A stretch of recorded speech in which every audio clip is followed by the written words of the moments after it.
SIR మూడో దశపై EC కీలక ప్రకటన చేసింది. 16 రాష్ట్రాలు 3 కేంద్రపాలిత ప్రాంతాల్లో ఎస్ఐఆర్ ప్రక్రియ చేపట్టనున్నారు. ఎస్ఐఆర్ ఫేజ్ 3లో 3.94 లక్షలకు పైగా బూత్ స్థాయి అధికారులు పనిచేయనున్నారు.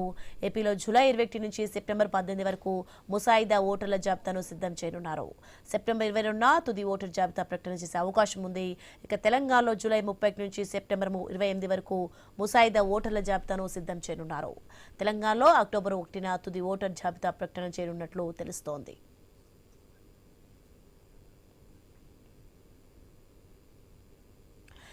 ఎస్ఐఆర్ మూడో దశపై ఈసీ కీలక ప్రకటన చేసింది. 16 రాష్ట్రాలు 3 కేంద్రపాలిత ప్రాంతాల్లో ఎస్ఐఆర్ ప్రక్రియ చేపట్టనున్నారు. రెడ్డికి ఇదే అంశానికి సంబంధించి మరింత సమాచారం మా ప్రతినిధి స్వామి అందిస్తారు. స్వామి, ఎస్ఐఆర్ మూడో దశపై ఈసీ ప్రకటనకు సంబంధించిన డీటెయిల్స్ ఏంటి?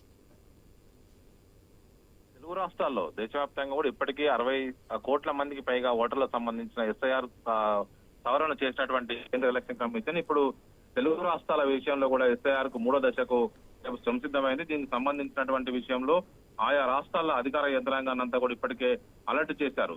ఎస్ఐఆర్ కు సంబంధించినటువంటి ఈ మూడో దశ ప్రక్రియలో ఆంధ్రప్రదేశ్, తెలంగాణతో సహా 16 రాష్ట్రాల్లో మూడో దశ ఎస్ఐఆర్ కొనసాగిస్తారు. 3 కేంద్రపాలిత ప్రాంతాల్లో కూడా ఎస్ఐఆర్ స్టేజ్ 3 కొనసాగుతుంది. దాదాపుగా 3,94,000 సంబంధించిన లక్షలకు పైగా బూత్ స్థాయి అధికారులను ఏపీలో జూలై 21 నుంచి సెప్టెంబర్ 18 వరకు ముసాయిదా క్లియర్ చేయాలి. అదేవిధంగా ఏపీలో సెప్టెంబర్ 22న తుది జాబితాను ప్రకటించాల్సిందిగా ఈ నివేదికలు పొందుపరిచారు. మరోవైపు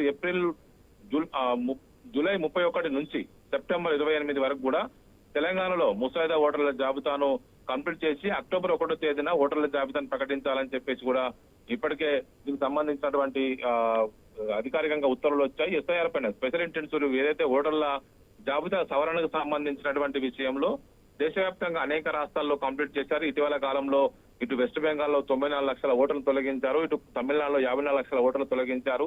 ఇందులో చనిపోయినటువంటి ఓటర్లను తొలగింపు, డూప్లికేట్ ఓటర్ల తొలగింపు, డబుల్ ఓటర్లకు సంబంధించి ఏదో ఒక చోట వారికి ఓటు ఉంచుకునే విధంగా ఆప్షన్ ఇవ్వడం లాంటి అనేక అంశాలు కూడా పొందుపరిచి ఉన్నారు. ఇప్పుడు ఆ తెలంగాణ, ఆంధ్రప్రదేశ్ సంబంధించి ఇటు హైదరాబాద్ లో అటు ఆంధ్రప్రదేశ్ సంబంధించి చాలా మంది ఉమ్మడి ఓటర్లు ఉన్నారు. హైదరాబాద్ లో ఇటు ఓటు వేస్తున్నారు, ఆంధ్రప్రదేశ్ లో ఓటు వేస్తారు. దీనికి సంబంధించి ఇప్పటికే బీఆర్ఎస్ పార్టీతో సహా మిగతా పార్టీలు కూడా అభ్యంతరం వ్యక్తం చేస్తున్నాయి. ఏదో ఒక చోట ఓటు ఉండాలి, డూప్లికేట్ ఓట్లను ఫిల్టర్ చేసి తొలగించాలని చెప్పేసి కూడా కోరుతూ ఉన్నారు. ఇటీవల కాలంలో రాష్ట్ర ఎన్నికల ప్రధానాధికారి సుదర్శన్ రెడ్డిని కలిసి కూడా తెలంగాణ సంబంధించినటువంటి నాయకులంతా కూడా ఒకవైపు విజ్ఞప్తి చేయడం జరిగింది.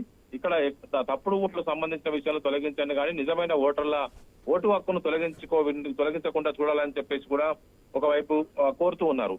ఇలాంటి విషయంలో ఎవరికి వారు చేస్తున్నటువంటి ఈ ఫిర్యాదులతోటి ఇప్పుడు ఎస్ఐఆర్ విషయంలో పూర్తి స్థాయి ఓటర్ లిస్టు ప్రక్షాళన జరుగుతుంది. నిజమైన ఓటర్లకు ఒకవైపు ఓటు హక్కు లభిస్తుంది. హైదరాబాద్ లో చాలా మందికి ఓటర్లు ఉంటాయి, మరోవైపు రూరల్ లో ఓట్లు ఉంటున్నాయి, ఇటు తెలంగాణలో ఓట్లు ఉంటున్నాయి, ఆంధ్రప్రదేశ్ లో ఓట్లు ఉంటున్నాయి. 2 రాష్ట్రాల ఓట్లు కావచ్చు, ఇటు హైదరాబాద్ తో పాటు రూరల్ ఓట్లు కావచ్చు, వీటిని పూర్తిగా ప్రక్షాళన చేస్తేనే నిజమైన పోలింగ్ పర్సెంటేజ్ వస్తుంది. చాలా సందర్భాల్లో కూడా హైదరాబాద్ నగరం లాంటి నగరంలో పోలింగ్ పర్సెంటేజ్ 50-60% దాటట్లేదని పదే కంప్లైంట్ వస్తున్నటువంటి ప్రధానంగా ఇదే కారణంగా చెప్తూ ఉన్నారు. చాలా చోట్ల డబుల్ ఓటు ఉన్న కారణంగా చాలా మంది ఓటర్లు రూరల్ వైపు ఓటు వేస్తున్నారు. హైదరాబాద్ లో ఓటింగ్ పర్సెంటేజ్ తగ్గిపోవడానికి ఇదే కారణం అని చెప్తున్నారు. మొత్తానికైతే నిజమైన ఓటర్లకు ఎలాంటి అన్యాయం జరగకుండా ఓటర్ లిస్టు ప్రక్షాళన జరగాలని చెప్పేసి అందరూ కోరుకుంటున్నారు. మరోవైపు ఇటు బిఎల్ఓలు బూత్ లెవెల్ ఆఫీసర్స్ కి సంబంధించి ఇటు పార్టీల తరఫున కూడా బూత్ లెవెల్ ఏజెంట్స్ బిఎల్ఏలను నియమించుకోవాలని చెప్పేసి కాంగ్రెస్ కావచ్చు, ఇటు బీఆర్ఎస్ రెండు కూడా ప్రయత్నం చేస్తున్నాయి. నిజమైనటువంటి ఓటర్ల ఓటు హక్కు కోల్పోకుండా జాగ్రత్త పడాలని చెప్పి చూస్తూ ఉన్నారు. సోని స్వామి, మొత్తం చూసుకుంటే 16 రాష్ట్రాల కేంద్రపాలిత ప్రాంతాల ఎన్నికల నిర్వహణకు ఈసీ మరి ఎలాంటి ఏర్పాట్లు చేసింది ఏంటి? ఇప్పటికీ ఎలక్షన్స్ కంప్లీట్ అయినటువంటి యూపీలో కావచ్చు, మరోవైపు బీహార్ లో కావచ్చు, బెంగాల్, అస్సాము, తమిళనాడు, కేరళ లాంటి రాష్ట్రాల్లో కూడా ఇప్పుడు ఎస్ఐఆర్ ప్రక్రియ పూర్తయింది. మిగతా రాష్ట్రాల్లో కూడా మీకు ప్రక్రియ కొనసాగుతూనే ఉంది. అనేక రాష్ట్రాల్లో ఎస్ఐఆర్ ప్రక్రియలో భాగంగా ఈసారి 16 రాష్ట్రాలు 3 కేంద్రపాలిత ప్రాంతాల్లో కూడా కొనసాగే అవకాశం ఉన్నది. ఇందులో కూడా దాదాపు ఇప్పటికే 60 కోట్ల మంది పైగా ఓటర్లకు సంబంధించిన ఓటర్ లిస్టు జాబితాను సవరించారు. మిగతా ఇంకా దాదాపు ఇంకొక 40-50 కోట్లకు సంబంధించినటువంటి ఓటర్లు ఇంకా దేశంలో ఉంటారు. వారికి సంబంధించినటువంటి ఓటర్ లిస్టు ప్రక్రియ అంతా కూడా ఈ దశలో కంప్లీట్ అయ్యే అవకాశం అయితే కనబడుతూ ఉన్నది.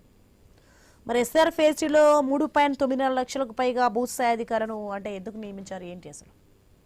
అంటే బూత్ స్థాయిలో పనిచేయడం కోసం ఈ స్టేజ్ తొలుత ఓటర్ల ఇళ్లను మ్యాపింగ్ చేయడం, ఆ తర్వాత ఓటర్లు ఎవరెవరు ఆ ఇంట్లో ఉంటున్నారని సంబంధించి మ్యాపింగ్ కంప్లీట్ అయిన తర్వాత ఇప్పుడు అసలు లిస్టుని ఒకవైపు పెడతారు. ఈ వడపోతలో వారి డీటెయిల్స్ తీసుకుంటారు. వారు నిజమైన ఓటర్ ఆ ఇంట్లో నివసిస్తున్నారా లేదా వారికి సంబంధించిన డీటెయిల్స్ సేకరించే పనిలో ఉంటారు. ఇందులో దీనికి సంబంధించి ఒకవైపు 3,94,00,000 పైగా ఉన్నటువంటి బూత్ స్థాయి అధికారులను ఇందులో నియమించి పూర్తి స్థాయిగా అంటే ఒకవైపు అనేక చోట్ల కూడా ఈ అధికార స్థాయిలోనే పూర్తి స్థాయిగా దీన్ని కంప్లీట్ చేస్తూ ఉంటారు. దేశవ్యాప్తంగా చేస్తున్నటువంటి కార్యక్రమం కావడంతో కూడా ప్రతి చోట కూడా అధికార యంత్రాంగం ఇప్పుడు ఖచ్చితంగా దీన్ని ఒక పకడ్బందీ కార్యక్రమంగా నిర్వహించాల్సి ఉంటుంది. దేశంలో అనేక చోట్ల కూడా 2 ఓట్లు కావచ్చు, ద్వంద్వ ఓట్లు కావచ్చు, డూప్లికేట్ ఓట్లు కావచ్చు, చనిపోయిన వారికి ఇంకా కొనసాగుతున్న ఓట్ల విషయంలో కావచ్చు, వాటన్నింటిని కూడా సెటిల్ చేసే పనిలో ఉన్నారు. Right, thanks for the information Swamy.